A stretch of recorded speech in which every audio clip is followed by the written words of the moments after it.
एक माँ अपने बच्चों के जीवन और पालन पोषण के लिए अपनी पूरी जिंदगी न्यौछावर कर देती है।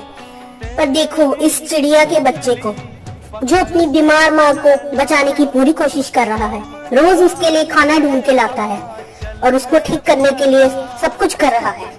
रोज ही खुद के लिए भी और अपनी माँ के लिए भी खाना लेके आता है और उसके मुंह में डालता है, क्योंकि वो अभी उड़ नहीं सकती और बहुत बीमार है।